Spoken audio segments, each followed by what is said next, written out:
Canada today joined most of the rest of the world on handling safety concerns with the Boeing 737 MAX. Two models of the airliner, the MAX 8 and MAX 9, are now prohibited from using Canadian airspace. It's in response to the Ethiopian Airlines crash and a second crash by an Indonesian Lion Air MAX 8 less than 6 months ago. And on the advice of my experts, and as a precautionary measure, I am issuing a safety notice. This safety notice restricts commercial passenger flights from any operator of the Boeing 737 MAX 8 or MAX 9 variant aircraft, whether domestic or foreign, from arriving, departing, or overflying Canadian airspace. The CBC's Hannah Thibodeau joins us now from Ottawa with more on this. So why did the government move on this now, Hannah? Yeah, well, Transport Minister and his officials had been meeting over the last day or so, and he says they received some information late yesterday. Once they analyzed that information, he says that that's why they made the decision to ground the Boeing 737 MAX 8 and MAX 9s.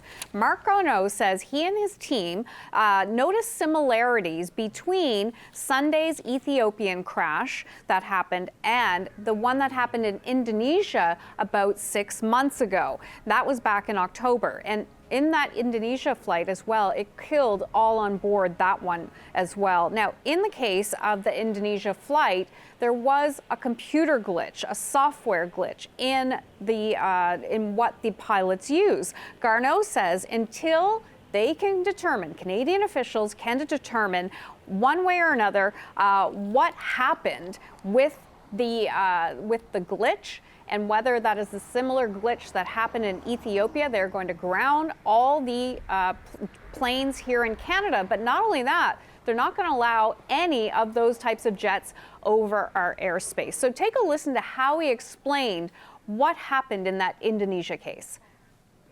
If you lift up the airplane too high, it can stall.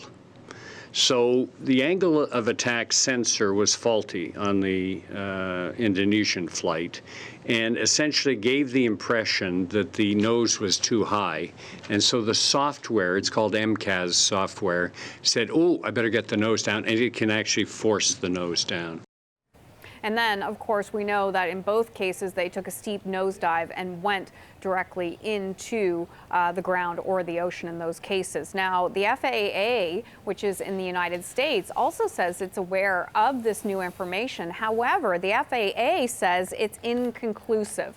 Garneau was asked if this software, was fixed after the Indonesia case. He says it was supposedly fixed after that, but he said until the smoking gun is revealed about what caused the Ethiopian crash, all planes, those types of planes, will be grounded and none will be permitted over Canadian airspace. And so, Hannah, where does this leave Canadian airline passengers? Unfortunately, this means a lot of disruptions for Canadian passengers. We've reached out to each of the airlines that have these type of planes. Let me just show you how many Canada has. In Canada, there are 41 of these types of aircraft being used at this time.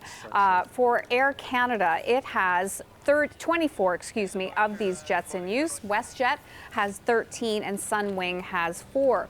We reached out to each of the airlines. They're all complying. Air Canada says it's working to rebook its customers. But take this into account, Andrew. Air Canada says that on a daily basis, those type of jets carry between 9,000 and 12,000 customers. So that's a big amount of people that they have to rebook on other airlines. Customers can expect delays, they say, but they are working hard to reach out to those customers and try to get them changed. Also, WestJet, we reached out to them. They say that, again, they're contacting travelers to arrange alternate travel arrangements. So they're trying to get this done as quickly as possible, but they are affected because the planes are grounded immediately. And of course, when it comes to Sunwing preemptively grounded its Boeing 737 MAX 8s and MAX 9s earlier, just as a precautionary measure. Hannah, thank you. The CBC's Hannah Thibodeau in Ottawa.